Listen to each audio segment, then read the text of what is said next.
Bismillah,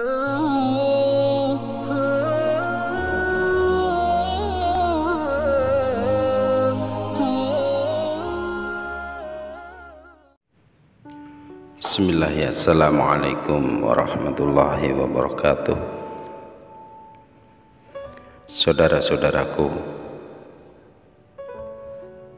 kita akan membahas masalah korban. Korban adalah suatu pengorbanan. Kalau kita menengok sejarah, dalam lembaran sejarah kita diingatkan pada beberapa peristiwa yang menimpa Nabiullah Ibrahim alaihissalam serta keluarganya Ismail dan Siti Hajar. Ketika Nabi Ibrahim diperintahkan oleh Allah Subhanahu wa Ta'ala untuk menempatkan istrinya Hajar bersama Nabi Ismail putranya yang saat itu masih menyusu,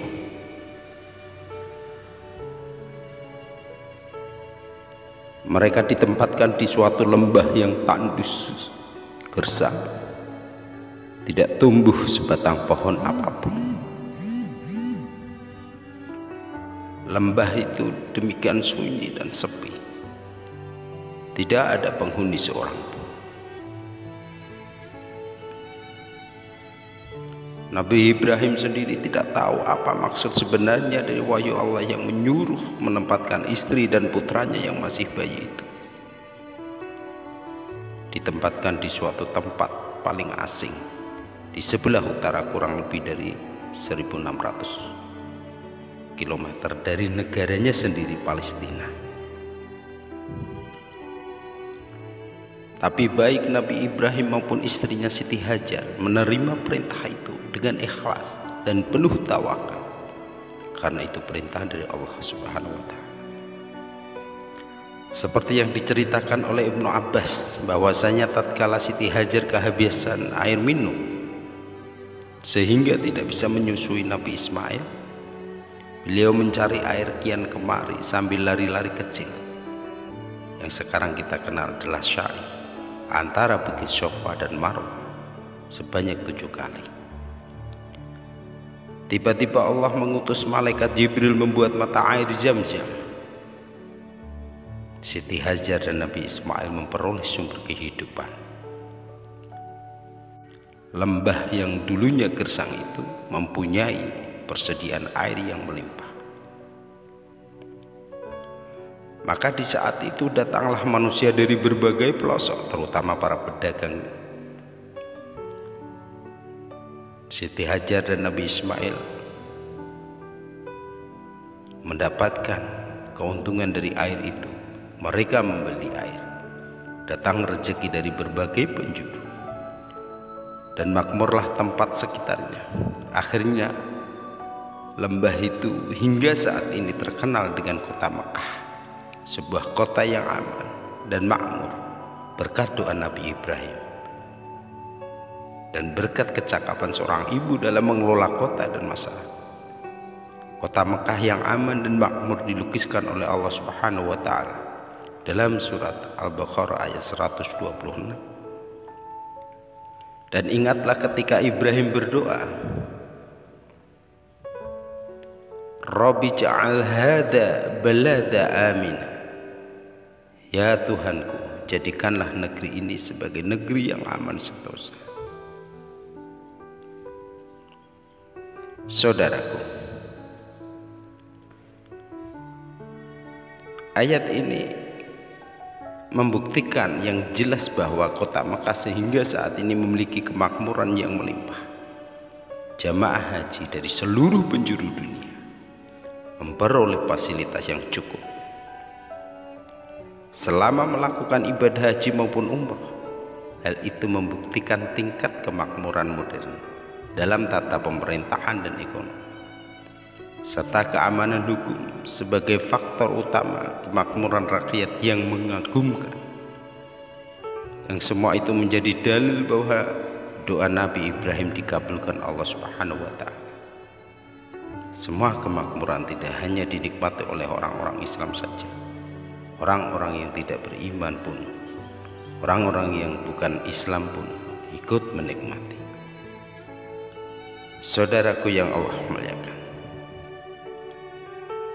Idul Adha yang kita sebentar lagi memperingatinya, itu adalah dari sejarah Nabi Ibrahim AS, yang dinamai juga Idul Nahr, artinya hari penyembelihan hewan ternak. Sejarah adalah bermula dari ujian paling berat yang menimpa Nabiullah Ibrahim AS, disebabkan kesabaran, ketabahan Ibrahim dalam menghadapi berbagai ujian dan cobaan. Allah memberinya sebuah anugerah, sebuah kehormatan Khalilullah, yaitu kekasih Allah. Setelah titel Khalilullah disandangkan, malaikat bertanya kepada Allah, "Ya Rabb kami, mengapa engkau menjadikan Ibrahim sebagai kekasih? Padahal ia disibukkan oleh urusan kekayaan dan kekeluargaan." Maka Allah berfirman, "Jangan menilai hambaku Ibrahim ini dengan ukuran lahiriah. Tengoklah isi hatinya dan amal baktinya." Kemudian Allah Subhanahu wa Ta'ala mengizinkan para malaikat menguji keimanan serta ketakwaan Nabi Ibrahim AS. Ternyata kekayaan dan keluarganya dan tidak membuatnya lalai dalam taat kepada Allah. Maka dalam kitab Miskatul Anwar disebutkan bahwa konon Nabi Ibrahim memiliki kekayaan 1000 ekor domba, 300 lembu, dan 100 ekor onta. Riwayat lain juga mengatakan kekayaan Nabi Ibrahim itu mencapai 12.000 ekor ternak, suatu jumlah yang menurut orang di zamannya adalah tergolong milioner. Ketika pada suatu hari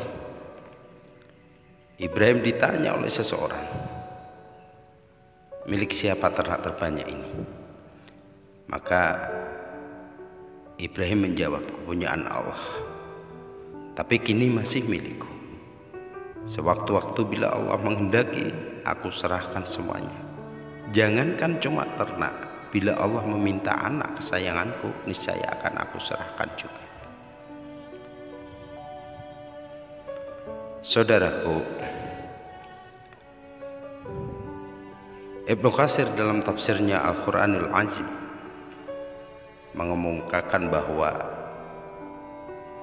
pernyataan Nabi Ibrahim itulah yang kemudian dijadikan bahan ujian, yaitu Allah menguji iman dan takwa Nabi Ibrahim melalui mimpinya yang hak, agar ia mengorbankan putranya yang kala itu masih berusia 7 tahun, anak yang elok rupawan, sehat lagi cekatan, supaya dikorbankan dan disembelih dengan menggunakan tangannya sendiri.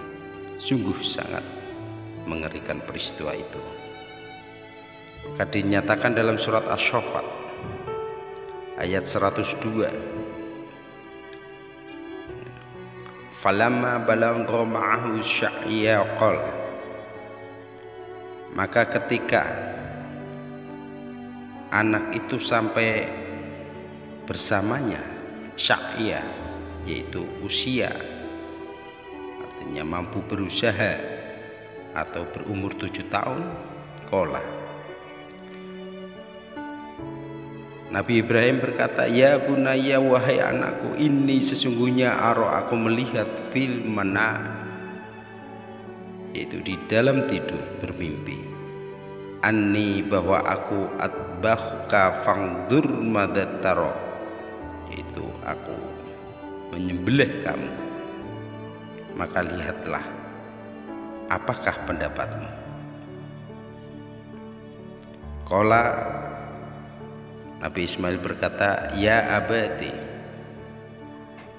wahai ayahku, af'al, lakukanlah, ma tuqmaru, apa yang kamu diperintahkan."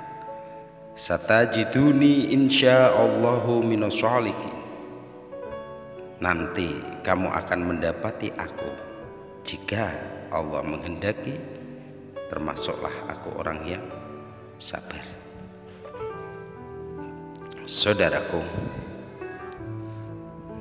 ketika keduanya siap untuk melaksanakan perintah Allah, iblis datang menggoda sang ayah, sang ibu, dan sang anak silih berganti. Akan tetapi Nabi Ibrahim, Siti Hajar, dan Nabi Ismail tidak tergoyah oleh bujukan rayuan iblis yang menggoda agar membatalkan niatnya. Bahwa Siti Hajar pun mengatakan, jika memang benar perintah Allah, aku pun siap untuk disembelih sebagai gantinya Ismail. Mereka melemparkan iblis dengan batu, mengusirnya pergi, dan iblis pun lari tunggang langgang. Dan ini kemudian menjadi salah satu rangkaian ibadah haji, yaitu melempar jumrah, Jumratul Ula, Wustah, dan Aqabah yang dilaksanakan di Mina. Saudaraku, setelah sampai di suatu tempat dalam keadaan tenang, Ismail berkata kepada ayahnya, "Ayah, ku harap kaki dan tanganku diikat supaya aku tidak dapat bergerak leluasa, sehingga menyusahkan ayah. Hadapkanlah mukaku ke tanah supaya tidak melihatnya. Sebab kalau ayah melihat nanti akan merasa kasihan. Lepaskan bajuku agar tidak terkenal darah yang nantinya menimbulkan kenangan yang menyedihkan. Ayah, asahlah tajam pisau ayah agar menyembelihan berjalan singkat. Sebab sakaratul maut dahsyat sekali. Berikanlah bajuku kepada ibu untuk kenang-kenangan, serta sampaikan salamku kepada supaya dia tetap sabar. Saya dilindungi Allah Subhanahu wa Ta'ala. Jangan cerita bagaimana ayah mengikat tanganku. Jangan izinkan anak-anak sebayaku datang ke rumah agar kesedihan ibu tidak terulang kembali. Dan apabila ayah melihat anak-anak sebayaku, janganlah terlampau jauh untuk diperhatikan. Nanti ayah akan bersedih." Nabi Ibrahim menjawab, "Baiklah anakku, Allah Subhanahu wa Ta'ala akan menolongmu." Setelah Ismail, putra tercinta, dilentangkan di atas sebuah batu dan pisau pun diletakkan di atas lehernya, Ibrahim pun menyembelih dengan menekan pisau itu kuat-kuat, namun tidak mempan, bahkan tergores pun tidak. Pada saat itu Allah membuka dinding yang menghalangi pandangan malaikat di langit dan di bumi. Mereka tunduk dan sujud kepada Allah Subhanahu wa Ta'ala, takjub menyaksikan keduanya. Lihatlah hambaku itu, rela dan senang hati menyembelih anaknya sendiri dengan pisau, karena semata-mata untuk memperoleh kerelaanku, keridhoanku. Sementara itu Ismail pun berkata, "Ayah, bukalah ikatan kaki dan tanganku, agar Allah Subhanahu wa Ta'ala tidak melihatku dalam keadaan terpaksa, dan letakkanlah pisau itu di leherku supaya malaikat menyaksikan putra Khalilullah Ibrahim taat dan patuh kepada perintahnya." Ibrahim mengabulkannya, lantas membuka ikatan dan menekan pisau itu ke lehernya kuat-kuat, namun lehernya tidak apa-apa. Bahkan bila ditekan, pisau itu pun berbalik. Yang tajam berada di bagian atas. Ibrahim mencoba metong pisau itu ke sebuah batu. Ternyata batu yang keras itu pun terbelah.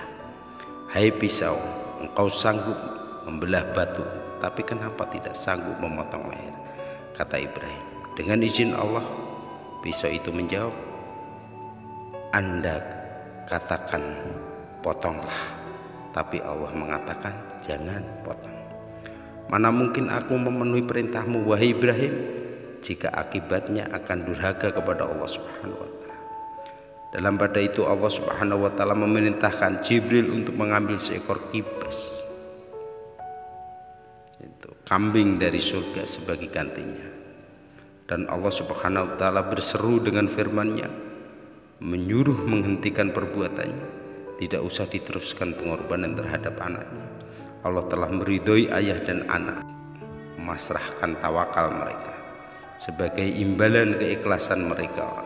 Allah mencukupkan dengan menyembelihan seekor kambing sebagai korban, sebagaimana diterangkan dalam surat Asy-Syaffat ayat 107 sampai 110.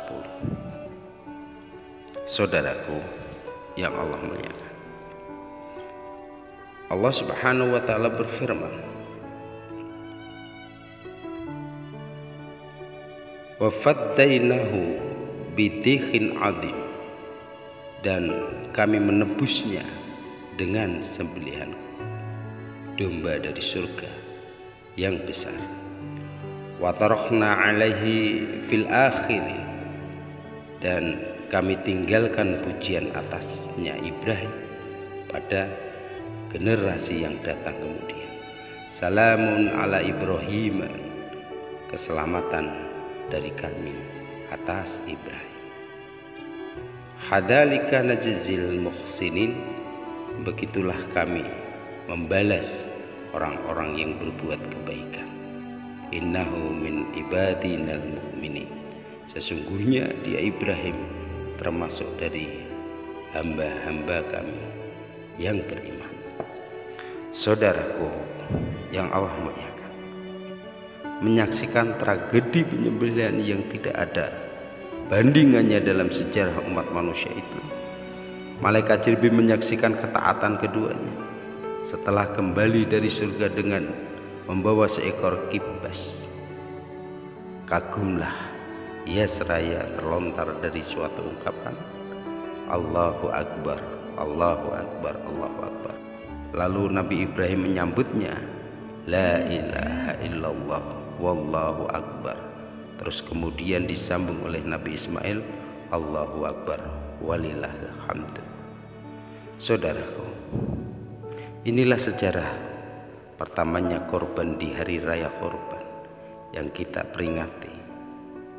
Allah Maha Pengasih dan Penyayang. Korban yang diperintahkan tidak usah anak, cukup binatang ternak, baik kambing, sapi, kerbau, dan lain sebagainya. Sebab Allah tahu kita tidak akan mampu menjalaninya. Jangankan memotong anak kita, memotong sebagian harta kita untuk penyembelihan hewan kurban, kita masih terlalu banyak berpikir, bahkan sangat berat sekali. Harta untuk zakat berat, kita masih belum menunaikannya.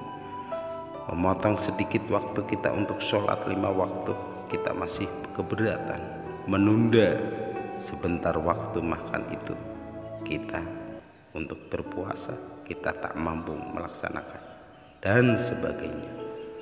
Begitu banyak dosa dan pelanggaran yang kita kerjakan yang membuat kita jauh dari rahmat Allah Subhanahu wa taala. Hikmah yang dapat diambil dari pelaksanaan korban, bahwa hakikat manusia adalah sama, yang membedakan hanyalah takwa.